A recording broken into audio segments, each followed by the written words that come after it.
ദക്ഷിണാഫ്രിക്കൻ pastor Joshua മ്ലക്കേലയുടെ rapture സംബന്ധിച്ചുള്ള പ്രവചനം പാളി. കാലാകാലങ്ങളിൽ ലോകാവസാനത്തെക്കുറിച്ചോ യേശുക്രിസ്തുവിൻ്റെ രണ്ടാം വരവിനെക്കുറിച്ചോ ഒക്കെ പുതിയ വെളിപ്പെടുത്തലുകളുമായി പലരും മുന്നോട്ട് വരാറുണ്ട്. ആ പ്രവാചകനോടോ മതനേതാവിനോടോ ഒക്കെ ഒപ്പം പ്രവചനം വിശ്വസിക്കുന്ന കുറേ ആളുകളും കൂടെ കൂടും. ഇങ്ങനെ നടത്തുന്ന പ്രവചനങ്ങൾ പരാജയപ്പെടുമ്പോൾ വിശ്വസിച്ചവരെല്ലാം നിരാശരായി മാറും. ഇത്തരം നിരവധി സംഭവങ്ങൾ ചരിത്രത്തിൽ ഉണ്ടായിട്ടുണ്ട്. എന്നാൽ ഇത്തവണ ദക്ഷിണാഫ്രിക്കയിലെ ഒരു സാധാരണ പാസ്റ്റർ എന്ന് അവകാശപ്പെടുന്ന ജോഷുവ മ്ലക്കേലയുടെ പ്രവചനം എല്ലാ അതിരുകളും ലംഘിച്ചു.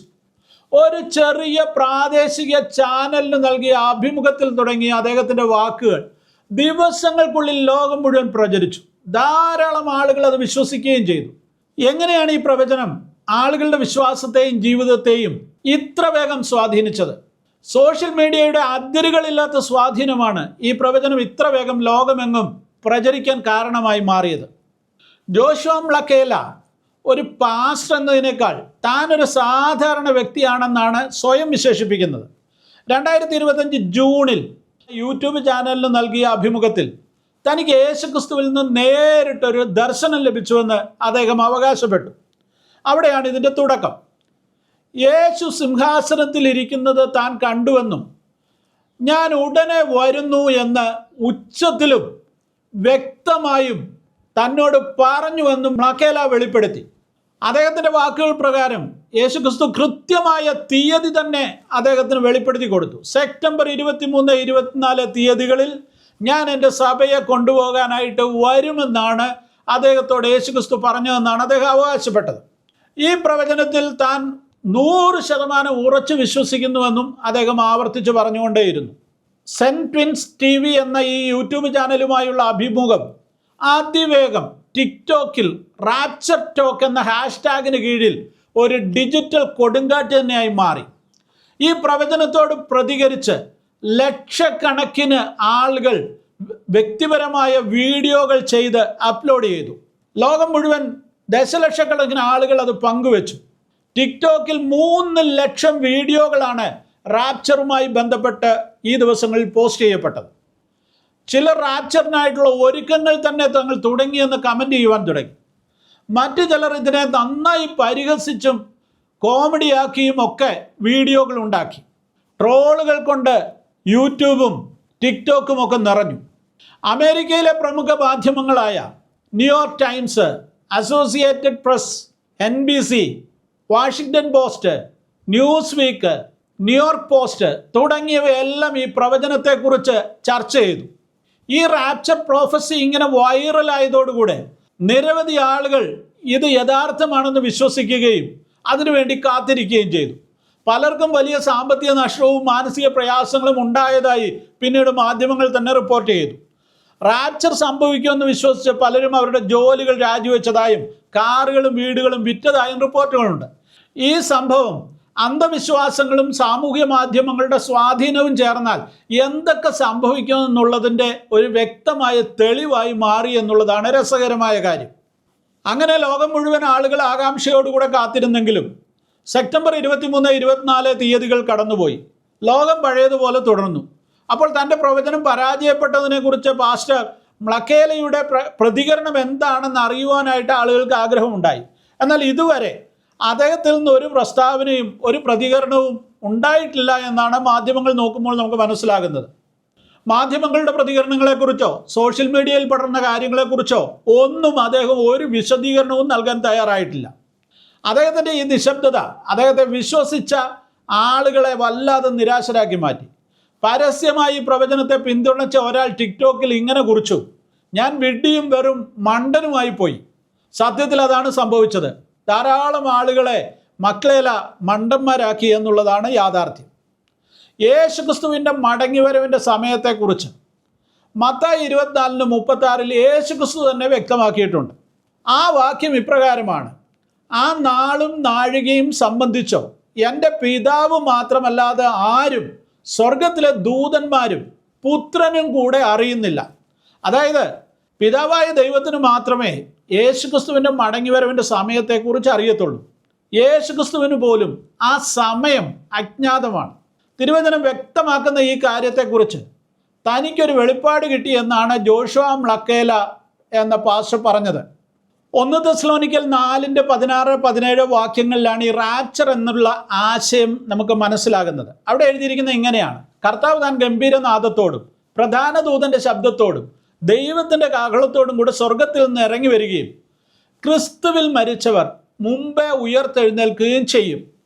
പിന്നീട് ജീവനോടെ ശേഷിക്കുന്ന നാം അവരോട് ഒരുമിച്ച് ആകാശത്തിൽ കർത്താവിനെ എതിരേൽപ്പാൻ മേഘങ്ങളിൽ എടുക്കപ്പെടും. ഇങ്ങനെ നാം എപ്പോഴും കർത്താവിനോട് കൂടെ ഇരിക്കും. ഇതാണ് വാക്യം. എന്നാൽ ഈ വാക്യങ്ങളോ മറ്റ് തിരുവെഴുത്തുകളോ ഒന്നും ഒരു പ്രത്യേക തീയതിയോ സമയമോ യേശുക്രിസ്തുവിൻ്റെ മടങ്ങിവരവിനെ കുറിച്ച് പറയുന്നില്ല. ഉറപ്പായിട്ടും പറയാം, യേശുക്രിസ്തുവിൻ്റെ രണ്ടാം വരവ് തികച്ചും അപ്രതീക്ഷിതമായിരിക്കുമെന്ന് ബൈബിൾ സൂക്ഷ്മമായി വായിച്ചാൽ നമുക്ക് മനസ്സിലാക്കാവുന്നതേ ഉള്ളൂ. തീയതികൾ പറഞ്ഞുള്ള പ്രവചനങ്ങൾ വേദപുസ്തക വിരുദ്ധമാണെന്ന് ഉറപ്പായി മനസ്സിലാക്കുക. ബൈബിളിൻ്റെ ആശയങ്ങൾക്ക് വിരുദ്ധമായ അത്തരം പ്രവചനങ്ങൾ ദുർബല മനസ്കരായ വിശ്വാസികളെ വഴിതെറ്റിക്കുമെന്നുള്ളതിന് യാതൊരു സംശയവുമില്ല. അതിനുള്ള വ്യക്തമായ തെളിവാണ് ഈ ജോഷുവയുടെ പ്രവചനത്തിലൂടെ നമ്മൾ കാണുന്നത്. അതായത് പുലി വരുന്നേ എന്ന് പറഞ്ഞ് ഒരു നാടോടി കഥയുണ്ടല്ലോ. ഒടുവിൽ പുലി വന്നപ്പോൾ ആരും അതൊട്ട് വിശ്വസിച്ചുമില്ല എന്ന് പറഞ്ഞതുപോലെയാണ് യേശുക്രിസ്തുവിൻ്റെ വരവിനെക്കുറിച്ചുള്ള ഈ അമിതമായ പ്രചരണങ്ങൾ അല്ലെങ്കിൽ തീയതികൾ പറഞ്ഞുള്ള പ്രവചനങ്ങളൊക്കെ ആളുകളിൽ ഉണ്ടാക്കുന്ന ഒരു പൊതുബോധം, ഇതെല്ലാം ഒരു തമാശയായിട്ട് മാത്രം തള്ളിക്കളയാവുന്ന ഒരു കാര്യമായിട്ട് ഒരു തോന്നലുണ്ടാക്കും. അത് വലിയ അപകടമാണ്. ഈ വ്യാജ പ്രവചനങ്ങൾ തമാശയായി വെറുതെ തള്ളിക്കളയാവുന്ന ഒന്നല്ല. ഈ പ്രവചനം വിശ്വസിച്ചവർക്ക് സാമ്പത്തികവും വൈകാരികവുമായ വലിയ നഷ്ടങ്ങളാണ് സംഭവിച്ചത്. ഭാവിക്ക് വേണ്ടി സൂക്ഷിച്ചു വച്ചിരുന്നതെല്ലാം പലരും ഉപേക്ഷിച്ചു. കേരളത്തെ സംബന്ധിച്ചിടത്തോളം, മലയാളികളെ സംബന്ധിച്ചിടത്തോളം ഇതൊന്നും ഒരു വിഷയമല്ലായിരുന്നെങ്കിലും പുതുതായി വിശ്വാസത്തിലേക്കൊക്കെ വന്ന ലോകമെങ്ങുമുള്ള ഒത്തിരി അധികം ആളുകളെ സംബന്ധിച്ചിടത്തോളം ഇത്തരം പ്രവചനങ്ങളൊക്കെ അവരെ വല്ലാതെ സ്വാധീനിച്ചു എന്നുള്ളതാണ് യാഥാർത്ഥ്യം. പ്രത്യേകിച്ച് ഈ സോഷ്യൽ മീഡിയയുടെ കാലഘട്ടത്തിൽ അതിലൂടെ മാത്രം കാര്യങ്ങളെ അറിയുകയും മനസ്സിലാക്കുകയും ചെയ്യുന്ന ഒരു സമൂഹം ലോകത്തിലുണ്ട്. അങ്ങനെയുള്ളവരെ വഴിതെറ്റിക്കുവാൻ വളരെ എളുപ്പത്തിൽ സാധിച്ചു എന്നുള്ളതാണ് ഇവിടെ വിദഗ്ധർ ചൂണ്ടിക്കാണിക്കുന്നത്. വ്യാജ പ്രവചനം വരുമ്പോൾ അത് വിശ്വാസികൾക്കിടയിൽ നിരാശയും നിസ്സഹായതയും സൃഷ്ടിക്കുന്നു. അത് ദൈവത്തിൻ്റെ വചനത്തിലുള്ള വിശ്വാസം തന്നെ പലർക്കും നഷ്ടപ്പെടാൻ കാരണമാക്കിയേക്കാം. ഒരു പരാജയപ്പെട്ട പ്രവചനം ആളുകൾക്ക് ഇത്തരം കാര്യങ്ങളിലുള്ള വിശ്വാസത്തെ തന്നെ നശിപ്പിക്കാൻ ഒരു കാരണമായി മാറിയേക്കാം. അതിനാൽ ഇത്തരം പ്രവചനങ്ങൾ ഉണ്ടാകുമ്പോൾ ക്രിസ്തീയ സമൂഹം നിശബ്ദമായിരിക്കരുത്. അത് കൃത്യമായിട്ട് ഈ കാര്യങ്ങൾ പഠിപ്പിക്കുകയും പറഞ്ഞു കൊടുക്കുകയും എന്താണ് ബൈബിൾ ഈ കാര്യങ്ങളിൽ മുന്നോട്ട് വച്ചിരിക്കുന്ന ആശയങ്ങളെന്ന് കൃത്യമായി വിശ്വാസികളെ പഠിപ്പിക്കുവാനും സഭയുടെ നേതൃത്വങ്ങൾ ശ്രമിച്ചില്ലെങ്കിൽ ഇതുപോലെയുള്ള അപകടങ്ങൾ ഇനിയും ഉണ്ടാകുവാനുള്ള സാധ്യതയുണ്ട്. സത്യത്തിൽ ഇത് സാത്താന് കൂടുതൽ ആയുധങ്ങൾ നൽകുന്നത് പോലെയുള്ള ഒരു നടപടിയാണ് എന്ന് പറയേണ്ടിയിരിക്കുന്നു. അതുകൊണ്ട് ദൈവവചനത്തിൽ വിശ്വസിക്കുന്നവർ ഇത്തരം പ്രവചനങ്ങളെ ബൈബിളിൻ്റെ അടിസ്ഥാനത്തിൽ വിലയിരുത്തുവാൻ തയ്യാറാകണം. അതിനുവേണ്ടി പഠിക്കണം. ഒരു പ്രവാചകനോ പ്രസംഗകനോ എഴുത്തുകാരനോ പറയുന്ന കാര്യങ്ങൾ വേദപുസ്തകം അനുസരിച്ചാണോ എന്ന് പരിശോധിക്കുക എന്നുള്ളത് ഓരോ വിശ്വാസിയുടെയും ഉത്തരവാദിത്തമാണ്. അല്ലാത്ത പക്ഷം ഇതുപോലുള്ള കാര്യങ്ങൾ ഇനിയും ആവർത്തിച്ചുകൊണ്ടേയിരിക്കും, തുടർന്നുകൊണ്ടേയിരിക്കും. കാരണം പ്രവചനങ്ങൾ പരാജയപ്പെടുമ്പോൾ അതിനെ ന്യായീകരിക്കുകയോ പുനർവ്യാഖ്യാനം ചെയ്യുകയോ ഒക്കെ ചെയ്ത ഒത്തിരി സംഭവങ്ങൾ ലോകത്തിൽ ഉണ്ടായിട്ടുണ്ട്. ഇവിടെയും അതൊക്കെ തന്നെ ആയിരിക്കും സംഭവിക്കുവാൻ പോകുന്നത്.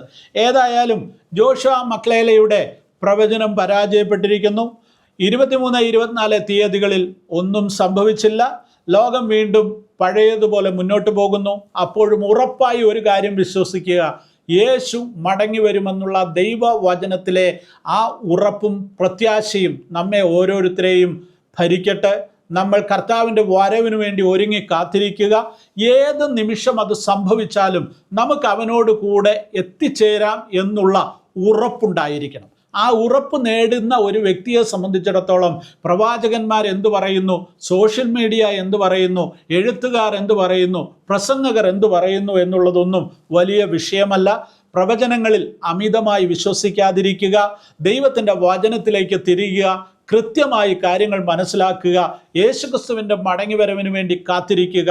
ദൈവം നമ്മെ അവൻ്റെ സന്നിധിയിൽ ചേർക്കുവാൻ വരുമ്പോൾ നാം അവനോടുകൂടി ആയിരിക്കുവാൻ ഇടയാകട്ടെ.